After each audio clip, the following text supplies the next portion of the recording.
I for some reason thought that was... Yeah. You can copy me if you want. I'm on this side. Okay. Note that I don't really have a strategy. I was looking at Mike. Yeah, I was looking at your hand, and I was like, "Why are you moving my pieces around?" And then I was like, "Oh wait, I'm red." Oh. I was just like, my camera was over there. Nothing on you. I just being dumb. No worries. I was just like super confused. I was like, why is he like really adamant about like organizing my pieces? Like, thank you, I guess, but happy to help. Okay, there we go. And these token things, what are they for again? These tokens are your ultimates. Oh, okay. Your ultimate tokens. You spend them to use the ultimate ability column. Move down. Okay, and I can spend them at any point. I just have 2 of them. Yes. Okay. Maybe we could do something where you get extra points if you hold on to them. I don't know. This is actually the first game where we're using ultimates, so I'm curious to see how it goes. Yeah. I like the idea of ultimates. One thing I've noticed works really well with like superpowers is people earning them somehow, even if it is like a forced earn. Like, just play, like, after you've played 5 people or you've gotten X amount of points, then you get an ultimate. Like, everybody's going to get that many plays. It's just, it feels like you've earned it for some reason. It always makes this feel a lot more valuable, whereas at the beginning, either people tend to forget about it, or because they're too afraid to use it, or they don't ever use it because they're like, I don't know when the optimal time to use it is. Whereas when you earn it, it gives you a little bit more of a timeline of like, oh, hey, you earned it. This is probably, like, from here on to the rest of the game is probably the best time to utilize this, which subconsciously teaches the player like, oh, okay, I should use my thing and not hold it till, like, I mean, I guess you can still hold it to the end, but I know for a fact that like these guys will totally get forgotten about if people aren't somehow reminded about them. And the reminder part is, oh, hey, you got your ultimate. That's awesome. Oh, shoot, how far away am I from mine? Like, that kind of dialogue helps you remind yourself as a user that you are trying to get these pieces to be cooler than everybody else. Yeah, that's a good idea. I was even thinking maybe have a bot to play that gives the token. Like, you earn the token by playing a certain bot. But let's see how it plays. I'm going to go ahead and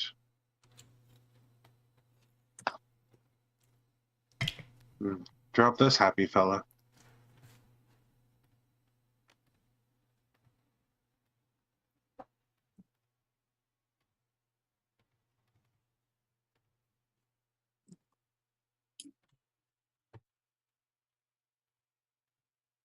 Well, I'll see your happy fellow and raise you this happy fellow.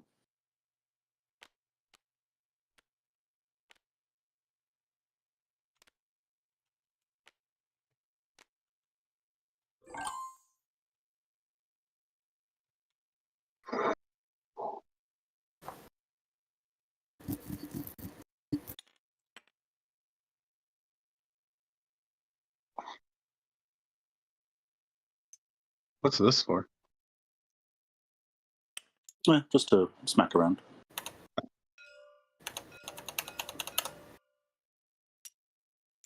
My turn. Yes. The indicator says last game's loser. So the last game loser just is a -3. Place in any open slot on the board. Is that -3 to the because the border is green, right? So that's a -3 to you. No, it's -3 to whoever captures it. You no longer get points for your pieces on the board. You get points for capturing other people's pieces. Okay. So you don't want to capture these things. Right. However, if it falls off the bottom, you get it? No, whoever knocks it off the bottom Oh, okay. gets I it, see. and it's bad for them. Okay.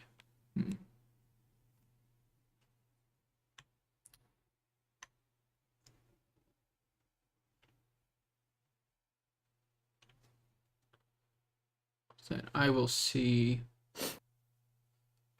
I'll do this.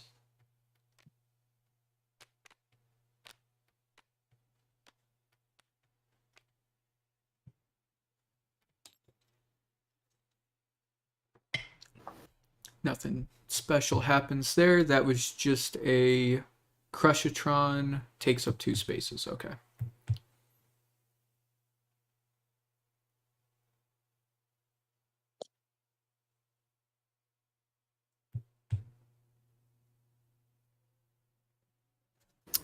Question. Yes. What happens if you use a swapper on a Crushatron? Good question. And the short answer is you cannot use a swapper on a Crushatron. Hmm.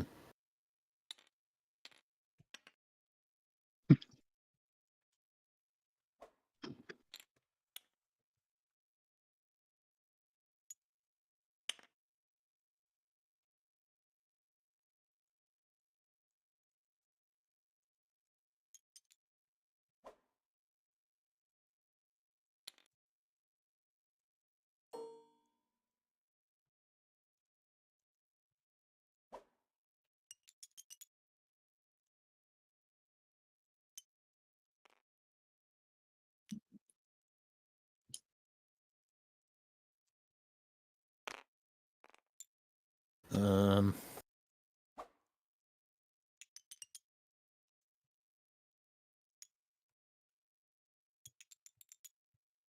That's a werewolf. Yeah.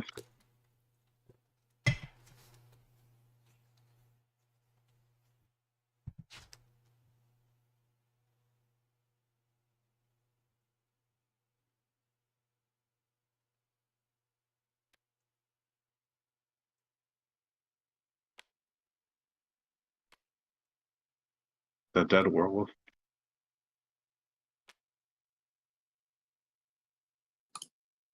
Well, Stu, you've activated my trap card.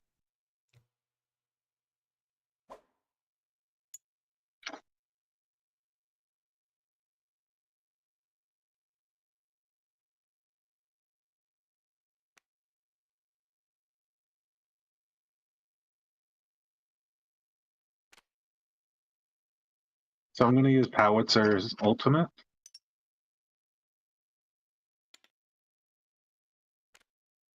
So it goes 1, and 2.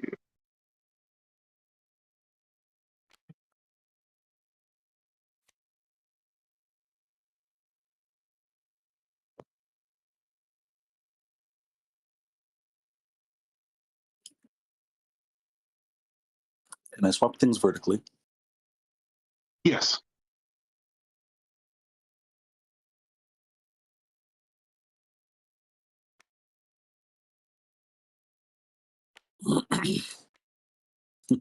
That was a question for later.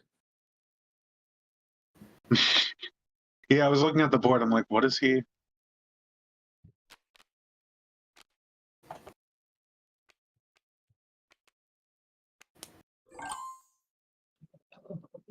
Oh, another thing you're going to notice is the board is actually 1 column thinner than it was before.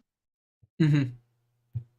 It does feel a lot tighter now, which is good. I like that feeling. It feels like there's more impact with what I'm trying to think about deciding to choose with.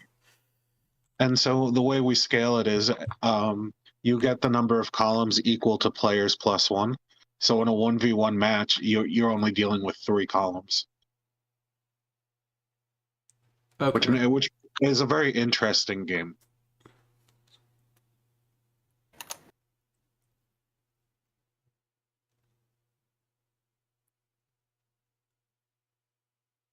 I'm being called by my mom.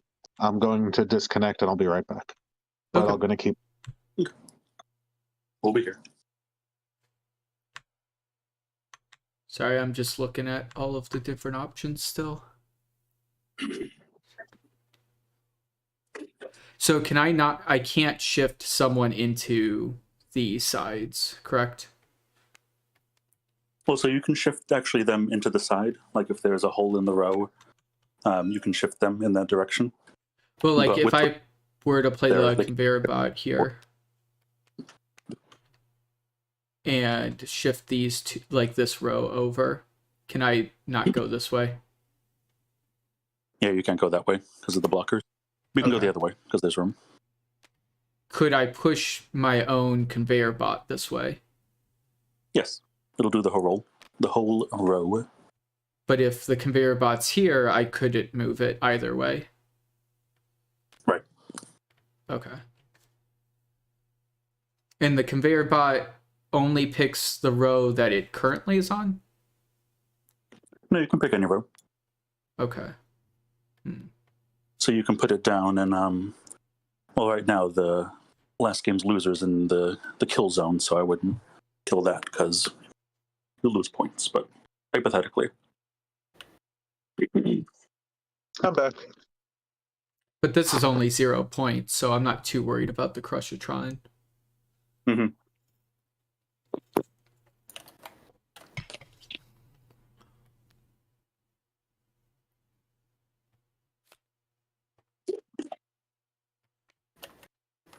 I guess I can do this. There we go.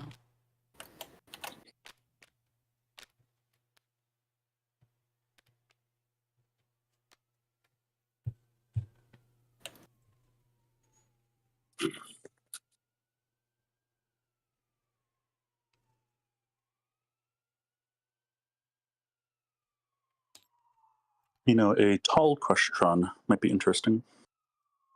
I was thinking that too, because if there is the verticality of pushing left and right with the conveyor bot, you could have some really cool, like, pushing or blocking even, because if the Crushatron is too tall, it won't go sideways off the edge until it's at the very bottom.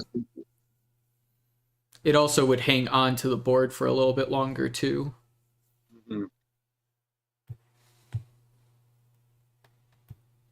I mean, you could go the whole Tetris route and literally have like Tetris shapes.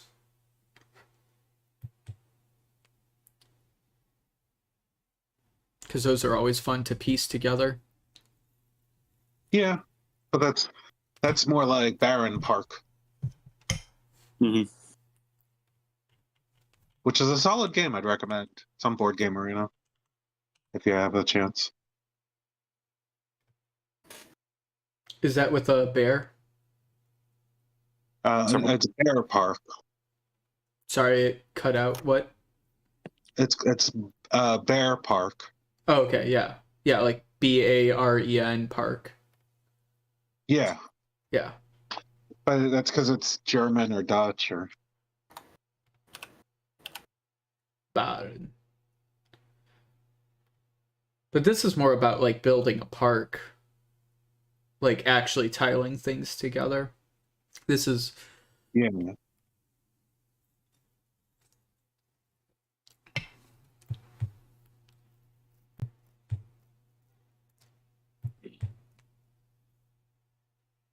because the Tetris pieces are always really fun to work with because they're kind of chaotic and add a lot of random shapeage, but I could see each robot getting its own Tetris shape. So you'd almost get one robot per tetrahedron. I think that's the right term. And as they go down, it all plays the same. It's just they take up more space. Yeah.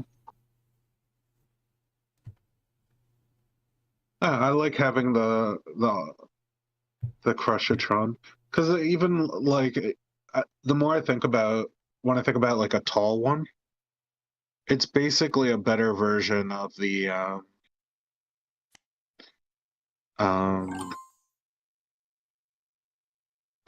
howitzer.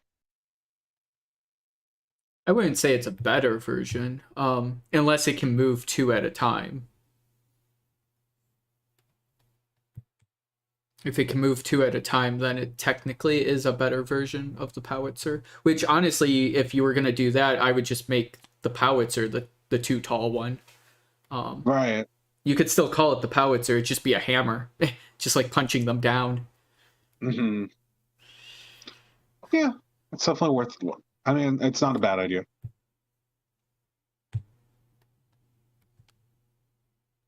You could call it the what's it called? The pneumatic. Oh, like a Pneumatic press. screwdriver. No, oh my god, pile driver, jackhammer. Like there's literally a thing called a pneumatic press.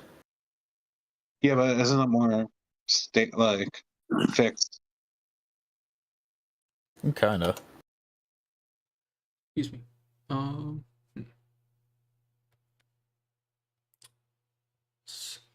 What if I do this? Drop that down there. Does the movement happen? This doesn't really apply right now, but does the movement of this coming down happen first? Yeah, movement happens first, and then the Then its ability. ability. Okay. So, and you said any adjacent one. So can I swap these two? You can't swap the Crushitron. Oh, okay. But you could swap that one with the Powitzer above it if you wanted to. No. But that's also the Sapper. That's the Assassin. Oh. This is the one that swaps. Oops. Yeah. Does the Assassin just give it to me for free? Yep.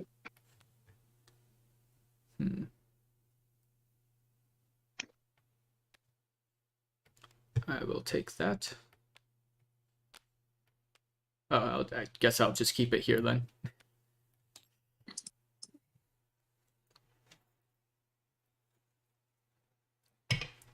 I moved the Sapper already down. I forgot that I didn't put it back up. Ah. So. All good.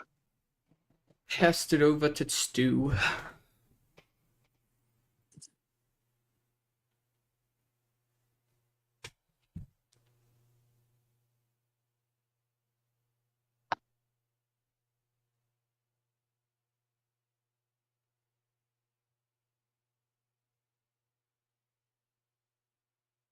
I'm just gonna be a complete dick right now.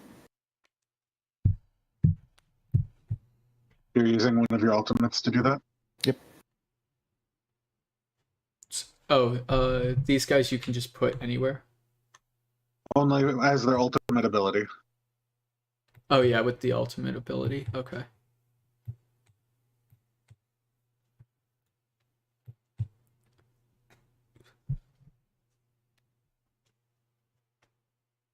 I feel like the board needs more Crushitrons.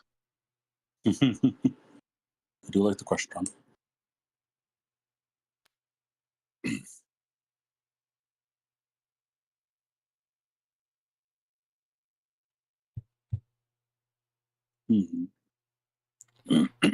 Yeah, there is a fair advantage to going last because I will always be 4 tiles or 3 tiles less than everybody else. Like, I'll see 3 tiles on the board and I can make my decision with more tiles than anybody else can on my turn. It doesn't really matter later in the game because, I mean, we all see kind of what's going on, but from the turn I have been on, I guess. I don't know.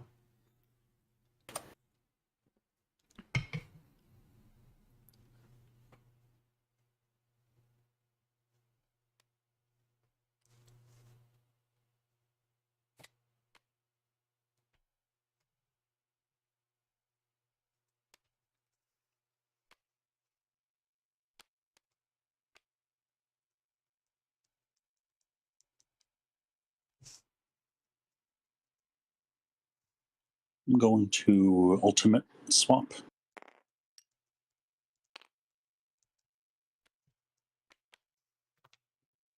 Ugh.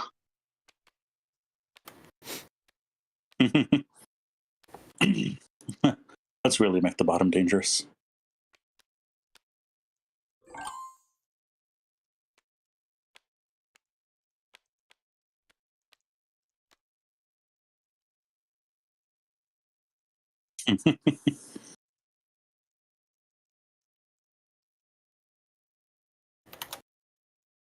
I like that you can make the chaos play. Me too. I mean, the whole game is chaos. Mhm. This whole, and a 4-player. It's much more strategic in a 2-player. Oh yeah.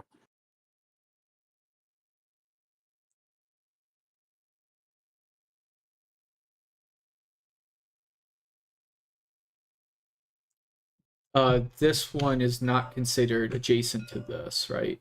I know I can't switch them, but because there's a Correct. missing space here, they're not adjacent.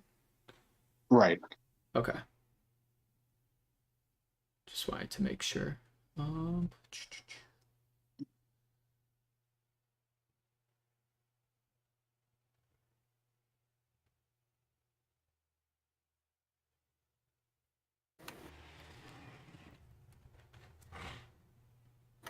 So if I do a conveyor bot,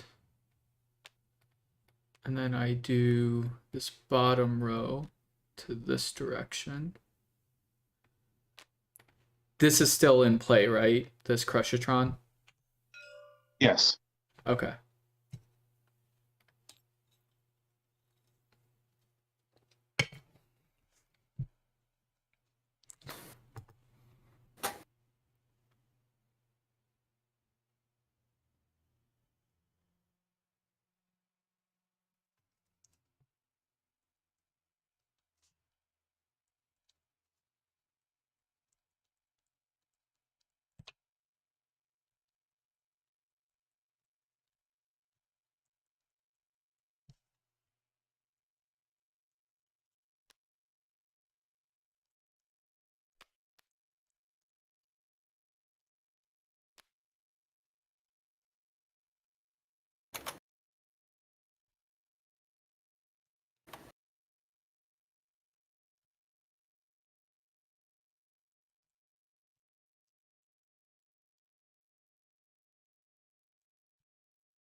I mean, I don't know. It's all stupid.